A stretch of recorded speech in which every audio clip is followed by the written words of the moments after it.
In today's slop, Tim Dillon just went nuclear on Donald J. Trump. Well, he didn't really go nuclear. He just basically insinuated that Trump could use nukes. There we go. I don't know what the hell I'm saying with this dumbass intro. Just listen to the clip, please. Left to do is to fire a nuclear weapon and kill a lot of people so that in history I'm remembered as a guy who did something. I want to do something. That's what Trump's about. He's like, I just want to do something. And I don't want to he's not trying to increase literacy rates in the third world. He knows that. He's not like Jimmy Carter, who's like, I'll build houses for homeless people. Trump's like, that's not what I'm going to do. I want to be, he kind of doesn't mind if people, it was like a reign of terror. He doesn't mind that. He's not that affected if that's the way history chooses to remember him. He just wants to do something. And I think there's no way he hasn't thought about what would it be like, what would it feel like to fire a nuke. He probably is like, woof.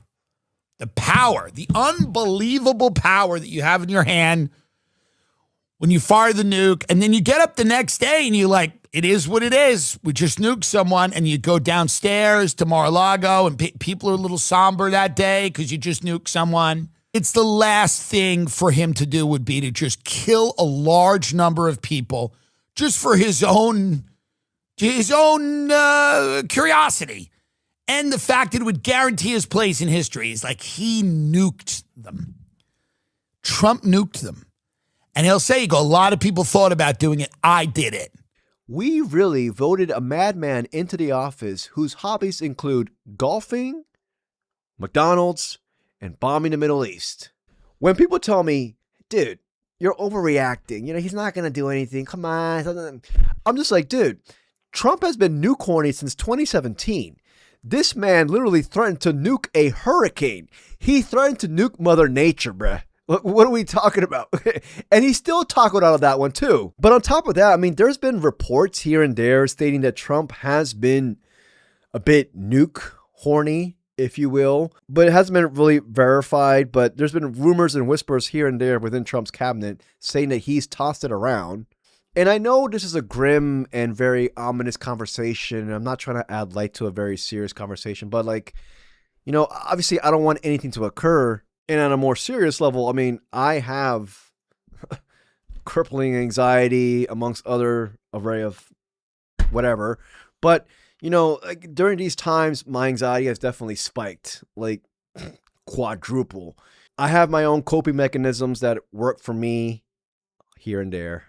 I think everybody has their own coping mechanisms. But before I continue on with this video, I definitely want to state that, during these trying times, during these difficult times, historic times, I think right now community building is, in my opinion, needs to be at the forefront. Having a very strong support system around you at all times, to me, it works with what I have. And for those who are out there right now going through their own stuff, please, recommend. Anyways, before I continue, so yesterday in Tim Dillon's podcast, he talked about Trump, and his main intro before he went on to interview two journalists from the New York Times, his main intro was, Trump is nuke horny. Trump doesn't care about anything that you think he cares about, in the sense that he understands that it's all a show, and basically what he wants to do is he's going to try to whack some leaders and knock over some countries so that in history they can turn around and go, yeah, that Donald Trump, he was the man. That's what he's trying to do. He doesn't care if you get, an operation on your foot. It's not his, he's not trying to do that. He's not trying to, he doesn't care. He doesn't care about deportations or immigration, whatever he presented that he cared about. He doesn't care about any of that. He doesn't care. Term 2 is about let's whack some people. Because by the way, when you have all that power and you don't get to use it, he's sitting around going, what is it for? He wants to fire a nuke. Of course. He wants to nuke someone. There's no way he doesn't want to nuke someone. He wants to know what it feels like to order a first strike nuclear attack on someone. Because why have it? Because this has been fun for him. He's like done all the things.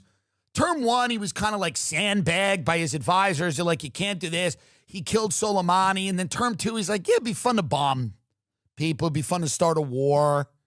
So first things first, I want to stick this out loud before I continue on.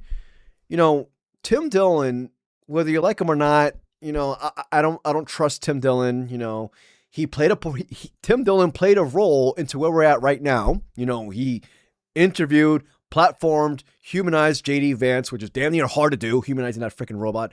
You know, he was aligned with the Rogan sphere. Overall, you know, he was correlated with the Trump admin. Long story short, Tim Dillon basically just stated he believes that he wouldn't be surprised if Trump is willing to use nukes in this current Iran war where we are getting our asses handed to us. And he kept babbling about that for like 20 minutes. And it had me thinking, well, you know, I don't want to be the doomer. You know, I want to inject positivity out there. But for an egomaniac like Trump, I think nothing's off the table. You know, a guy like him who's at the end of his life, especially when you consider his overall array of health concerns. I mean, last year he was diagnosed with CVI, chronic venous insufficiency. He's had reportedly, and not even reportedly, visibly, a sign of accelerating cognitive decline. You see this man falling asleep everywhere. You know, you also see him in his bruised hands all the time, mysteriously going away or being, you know, nowhere to be found at the beginning of every single month. And it's been reported saying that he might be even taking cognitive tests to screen for Alzheimer's, which he actually has in his family. But on the flip side, Trump then goes on to state, oh, I'm in excellent health. You know, even though he's like pretty much sharding his pants whenever somebody mentions Bibi, and he's over here falling asleep whenever somebody mentions the global economy, he doesn't give a fuck about that. The bruised hands, the body, the melting body. This man is a bloated corpse right now. I don't know. You guys make up your own mind, please. But, you know, again, it's been reported that Trump, you know, possibly tried to use nuclear weapons. I mean, there's a report right here saying that he tried to use the nuclear codes during the stormy Iran war meeting. It says here that there was a claimed emergency White House meeting that took place on a Saturday night amid escalating tensions with Iran. It says here, and I quote, one report coming out of that meeting at the White House is that Trump wanted to use the nuclear, so-called use the nuclear codes, and General Dan Kane stood up and said, no, Johnson said. Johnson described the exchange as, quote, apparently quite a blow-up. Now, this has been reported, not truly confirmed, but I mean, it's been all the reports leaking out again from the Trump admin regarding this same situation. So yeah, you guys make up your mind with that one. I'm not going to sit here and try to tell you what to think. However, this report also came out, and it states how Congress and senior officials must deny Trump a, quote, nuclear escape in Iran. It says here, nuclear escalation becomes more likely when a leader feels backed into a corner, when military efforts are failing, and when the line between preserving personal power and preserving the state begins to blur. The same pattern could arise for Trump in Iran. Nuclear escalation becomes more likely when a leader's personal standing becomes fused with the nuclear objective, when retreat begins to look like humiliation. Trump has recently framed the Iran conflict in such absolute terms. Asked about the Americans' financial hardship amid racing prices, he said, and I quote, the only thing that matters when I'm talking about Iran, they can't have a nuclear weapon. I don't think about the Americans' financial situation. Jesus Christ, this man actually said that. So yeah, my overall take is just like, nothing is off the table with this madman. You know, this freaking buffoon even tweeted stating a whole civilization will die tonight. You know, like this man's literally threatening it. And again, you go back to his timeline. Again, in 2017, Trump disputes NBC reports saying that he wanted a big increase in U.S. nuclear weapons.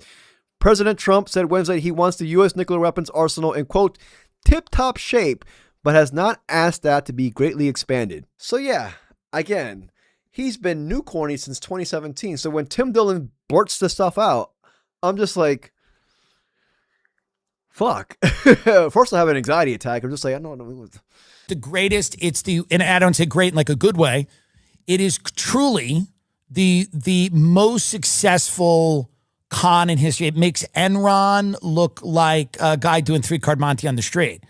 Anything that you can remember and identify as a complete and utter scam, this is the greatest con in history. to run as an America first, and you're going to take care of America, and then turn around and go, all of these things, daycare, Medicare, Medicaid, we have nothing to do with that. We're fighting wars. That's what we're here to do. We're here to have a defense budget of $1.5 trillion, and we're here to fight wars. It is the greatest scam in history. You got to hand it to him. And I mean, truly, and not in, again, not in a moral way, but like you got to hand it to him. This is the greatest about face in political history that I have really ever seen. The greatest con in history, according to Tim Dillon. Well, it was done by the biggest con man in American history, and that within itself was widely reported coming into this. But like, what did people expect? This man's gonna be Mother Teresa all of a sudden? The fuck? Like, what? It is what it is.